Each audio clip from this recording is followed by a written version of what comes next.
The grave was not the end of giving. It was the beginning. He gave freely, life, food, healing, redemption. Now through us, that giving continues.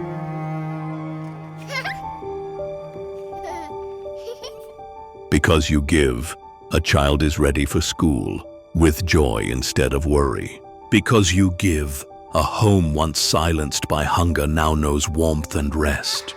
Because you give, a mother no longer chooses between wages and studies. Because you give, he walks to work with dignity, not an empty stomach. Because you give, her hunger for learning is not held back by hunger for food.